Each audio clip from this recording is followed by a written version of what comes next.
Oi, pessoal! Vim aqui hoje fazer uma resenha do Fio de Ouro para vocês, finalmente. Esse dia chegou. Esse é um livro que as minhas alunas conhecem muito bem. Quem não tem um antídoto ainda, você pode adquirir lá na minha rede social vizinha, clicando no link da minha bio. O Antídoto é um curso sobre a natureza da mulher, sobre a identidade sexual feminina. É um curso muito importante e nesse curso eu falo muito sobre o Fio de Ouro.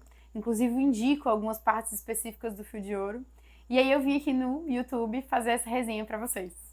Pessoal, o Fio de Ouro, ele é um livro escrito dentro da comunidade católica Shalom, então dentro da perspectiva de uma necessidade real. Ele foi escrito em resposta ao que se vivia dentro da comunidade. Então eram pessoas que estavam dispostas a consagrar a sua vida ao serviço da igreja e elas gostariam de viver em comunidade, então viver uma vida em que o seguimento a Jesus ele era mais próximo e, portanto, mais árduo, mais radical. E o Fio de Ouro, ele veio como uma espécie de método, acho que a gente pode usar, não é bem um método, mas uma espécie de método para que a gente conseguisse aprender a olhar para nós mesmos e dar nomes às coisas que nós sentimos, às nossas angústias, e a gente conseguisse de alguma forma se reconciliar com todas essas coisas para que a gente tenha uma vida que a gente consiga crescer em maturidade, dar respostas mais maduras, para que a gente consiga se relacionar com Deus de uma maneira mais curada, como nós dizemos no jargão, sem tantos rancores do passado, sem tantas dores, sem tantos traumas, sem tantas realidades do nosso passado que insistem em determinar o nosso presente. Tem uma história aqui no Fio de Ouro que é uma das historinhas que eu mais gosto, que é a história da formiguinha, que é a formiguinha que ela tá ali andando no gelo e ela prende o pezinho dela no gelo. E aí vem o sol e dissolve o gelo do pezinho da formiguinha. Só que a formiguinha ela tá tão programada, ela tá tão acostumada a viver daquela forma que mesmo diante da libertação do sol, que acabou descongelando ali o pezinho da formiguinha, ela se mantém com os mesmos hábitos, ela se mantém com a mesma forma de viver. E aí ela não sai daquele gelo, né? Então, o Fio de Ouro, ele tenta fazer com que você viva um caminho de realidades muito profundas. Ele vai tocar a nossa afetividade, a ordem da nossa afetividade. Ele vai tocar o processo natural de maturidade humana que nós precisamos ter. Ele vai tocar até a realidade dos traumas do nosso passado. Não é o foco do livro, mas a gente conversa um pouco com aquilo que aconteceu na nossa vida, única e exclusivamente para que a gente entenda que o meu passado não deve determinar o meu futuro, né? E ele vai falar um pouco sobre sexualidade. Ele é um dos primeiros livros que eu vi na vida para falar, que fala sobre identidade sexual contra a ideologia de gênero, né? Então, desde sempre, falando sobre a importância da minha identidade sexual como esse solo forte, como esse solo firme para que eu consiga me relacionar, para que eu consiga doar mais de mim, sendo aquilo que eu verdadeiramente sou, extremamente polêmico, né? E aí eu queria fazer a resenha desse livro para vocês, falando que ele foi muito importante na minha vida. Ele é o meu processo natural de encontro comigo mesma. Ele é esse processo, é por meio dele que eu consigo fazer as minhas orações mais profundas, que consideram essa matéria-prima que eu sou. Inclusive, é uma das frases mais legais do livro, é que a mesma matéria-prima que faz uma pessoa santa, faz uma pessoa louca, faz uma pessoa doente. Então, às vezes, a gente vê isso de uma maneira muito clara. Duas pessoas que tiveram as mesmas oportunidades, as vidas muito semelhantes, e elas reagem de maneiras diferentes, elas dão respostas diferentes a essas mesmas circunstâncias da vida. Uma consegue ordenar tudo para o amor, né? Esse caminho ordo amores, e a outra vive e se afoga, se deixa matar pelas circunstâncias da sua vida, pelas amarguras, entra no ciclo de amargura, no ciclo de rancores, né? Enfim. E aí o que eu tenho para dizer para vocês? Não é um livro para você ler. Ele é muito simples, talvez se você for uma psicóloga, alguém com doutorado em psicologia, os novos estudiosos da psicologia atomista, apesar de você encontrar muito da psicologia atomista aqui, você não é um livro teórico no sentido mais científico da palavra. A linguagem ela é muito simples, ela é uma conversa entre duas mães muito queridas com o seu povo, com as pessoas que elas pastoreavam. Então ela tem essa linguagem muito simples para ser acessível a todas as pessoas, mas existe ali não uma pretensão de ser muito científico, mas justamente de trazer às pessoas as verdades mais graves do catolicismo, nesse sentido dessa cura que a gente precisa atingir, e de uma maneira muito simples, muito leve, muito tranquila de você ler, né?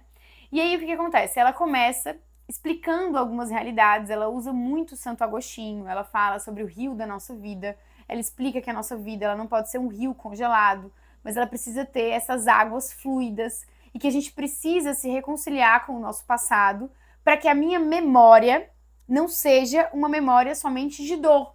Então, quando eu fecho os meus olhos a todo tempo, eu tenho memórias de vitimismo, eu tenho memórias da minha vida, das dores que as pessoas me causaram, dos medos que eu vivi, das fobias. Então, parece que dentro de mim existe não um rio de águas caudalosas, quentinhas, bonitas, né? Mas um rio congelado que me faz ser essa pessoa travada, porque a minha memória ela tá cheia de coisas, cheia de situações ruins e que eu também dei a essas situações uma perspectiva pior ainda. Então eu sou traumatizado, eu sou muito, eu fui a vítima do mundo. A razão da minha vida é me reconciliar, na verdade, que essas pessoas que me fizeram sofrer se reconciliem comigo. Então esse drama que a gente leva durante toda a nossa vida, que faz com que a gente seja, na verdade, escravo das situações anteriores da nossa vida e não tenha essa liberdade interior.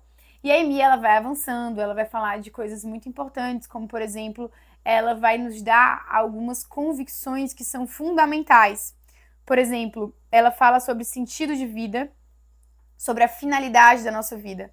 Que eu falando aqui para vocês vai parecer muito bobo, muito óbvio, mas vocês precisam entender que muitas vezes o que nos falta não é entendimento, mas é um entendimento profundo dessa situação, entender a coisa com o coração. Por exemplo, a Amy ela vai nos dizer que Deus é a felicidade, que Ele é a finalidade da nossa vida, que Ele é a razão da nossa vida, que nós vivemos, que nós fomos criados para o amor de Deus e que o amor de Deus é o centro da felicidade na nossa vida, que nós somos felizes, que qualquer outra concepção de felicidade é uma concepção errada de felicidade.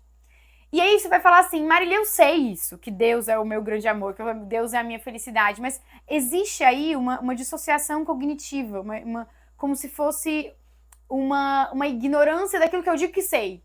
Então eu digo que sei que Deus é a minha finalidade, a minha felicidade, é o sentido da minha vida, mas eu vivo como se não fosse. Eu vivo buscando arduamente o dinheiro, porque o dinheiro é muito mais importante do que qualquer outra coisa. A carreira é o sentido da minha vida. As crianças são muito mais importantes do que tudo. Eu coloco esses ídolos no lugar de Deus o tempo inteiro na minha vida. Então eu não preciso só ler Deus é a felicidade, eu preciso rezar com essa situação. E a estrutura do livro ela é assim. Ela é uma estrutura que ela vai te dando essas pérolas, né, de sabedoria, de entendimento, que são muito importantes para o nosso processo de maturidade. E ela vai te convidando a rezar com tudo isso. Então ela vai avançando e ela fala, por exemplo, da perspectiva da cura. Tem muita gente que vai assistir esse vídeo, que vai parar de me seguir. Ai, Marília, meu Deus, esse vídeo é muito carismático pra mim, né? Mas por favor, me perdoem, né? Continuem comigo, porque existe uma sabedoria de Deus muito grande nessas realidades.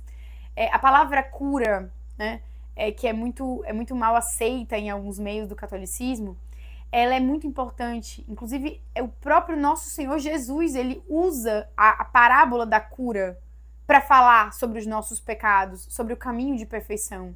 Então não é algo que a gente deva ignorar, porque quando eu me relaciono com Cristo, ele me cura. Porque ele curou o cara da mão seca, não porque ele queria que a mão do cara aparecesse ali, mas isso tem um significado também para nós, né? Ele ressuscita uma menina, não porque simplesmente ele teve dó, mas porque aquilo tinha um significado. Nenhuma ação ou palavra de nosso Senhor Jesus é morta.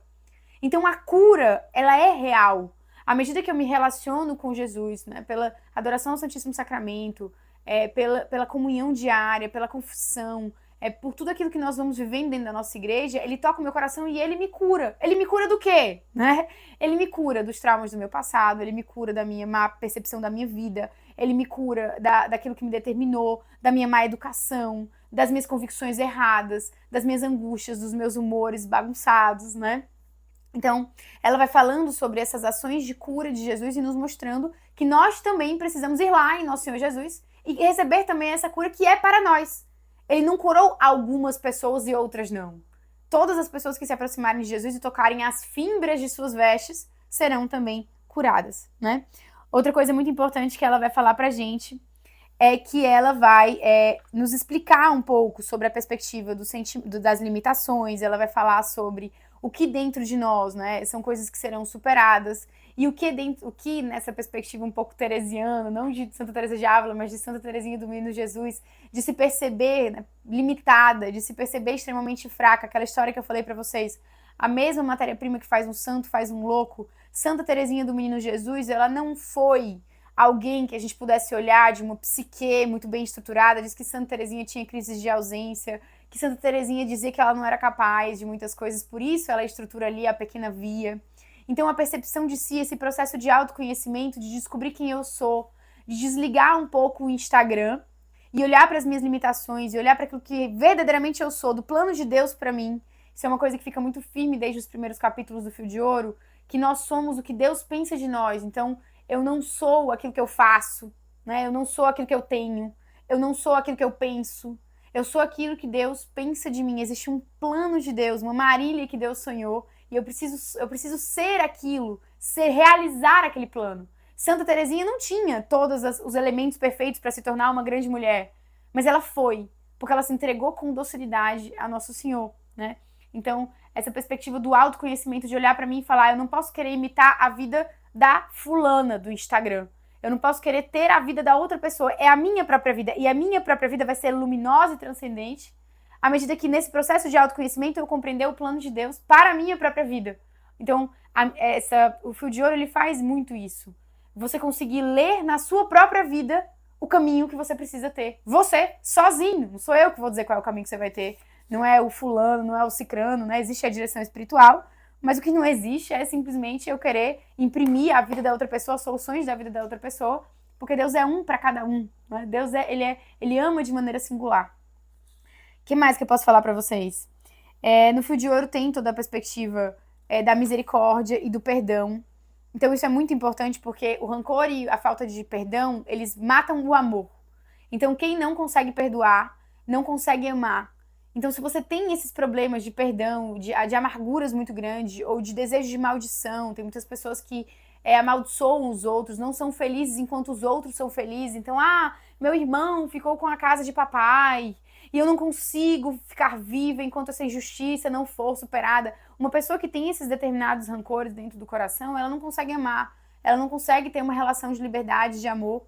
E por isso precisa ser trabalhado com as convicções certas, né? Com a disposição certa ao Nosso Senhor, para que Ele cure toda essa memória de rios congelados, aí, enfim, quem é do Shalom sabe direitinho o que eu tô falando, né? Depois ela fala essa perspectiva de quem sou eu, né? Essa história que eu contei para vocês da autoidentificação, as falsas autoidentificações, a verdadeira autoidentificação. Quem é que eu sou verdadeiramente? Eu sou aquilo que Deus pensa de mim, né? Que eu já falei para vocês. Depois ela entra numa seara extremamente perigosa, e se você é do meu tempo, você vai saber do que eu tô falando.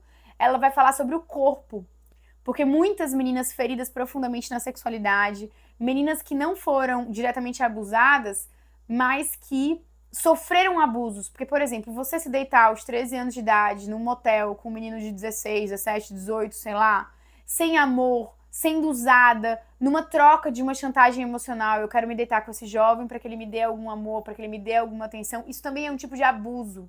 As relações sexuais fora do matrimônio, sem amor, elas são falsas relações sexuais, elas são falsas promessas de amor. E esse descarte constante das meninas que têm o seu corpo tocado e depois descartado, tocado de novo e depois descartado, faz com que elas tenham uma série de problemas na sua própria relação com Deus. Como é que elas vão entender esse amor? Quando você é muito descartada, não tô dizendo que você foi descartada de qualquer jeito, você mesma, as relações efêmeras que você diz que são muito boas pra tua vida, você aprende que você não tem tanto valor. Porque o menino chegou pra você e disse, olha, não é você, sou eu. Não tô muito mais afim, você não me faz tão feliz. Você não é, eu tava assistindo um filme um dia desses e o menino falava pra menina, mas você tem que se esforçar mais, amor. Você tem que ser melhor na cama. Poxa vida, com tudo que aquela mulher é pra ele, aquela menina entregou tudo que ela tem pra ele, e ele vai olhar pra ela e dizer, não foi suficiente. Esses traumas da vida das meninas, eles vão gerando na cabeça delas uma falsa relação, uma relação complicada com o corpo, uma relação complicada com Deus, porque o centro da relação com Deus é o amor esponsal, é eu amar-me, compreender esse amor, permitir ser amada por Cristo. Essa relação que ela não é escrupulosa, né? Que ela não é jansenista, que ela não tem barreiras. E para viver esse amor esponsal, você precisa dessa sua, essa percepção do que é o teu corpo. Aí a Amy vai dizer que o corpo é o lugar de oblação, o corpo é o lugar da realização da minha vocação, da minha esponsalidade. É um dos capítulos que eu mais gosto, que ele vai falar de castidade. Inclusive, se você quer se aprofundar nesse tema de castidade ou de sexualidade e catolicismo, corre lá no meu link da bio, no meu Instagram, para continuar estudando comigo, que eu tenho 2 masterclasses incríveis sobre esse assunto, né? O que mais que a Amy vai falar aqui para eu terminar com vocês? Ela vai falar sobre amor esponsal, ela vai falar sobre identidade sexual feminina e masculina e das curas que a gente precisa alcançar nessas 2 realidades. É um livro extremamente cancelável na internet, então se cair aí na boca do povo, pode ter certeza que vai ter polêmica, né? Ela vai falar sobre discernimento de estado de vida, ela vai falar sobre castidade, ela vai falar sobre matrimônio, sobre celibato, sobre sacramento da ordem, sobre qual a importância de você viver uma liberdade interior profunda a ponto de você conseguir discernir se você vai casar, se você não vai casar. Como é importante você se preparar desta maneira aqui com o fio de ouro para o casamento, porque somente verdadeiramente curado você consegue amar de verdade, ser livre para amar, que é uma frase do livro, né? Virou música. O que é a alegria, o que é a felicidade. Vem um dos capítulos para finalizar. Um dos capítulos, não dá. Eu falei no começo do vídeo aqui pro pessoal que a gente não ia conseguir fazer uma boa resenha, porque o livro é extremamente profundo, tem muitas coisas boas pra gente aproveitar.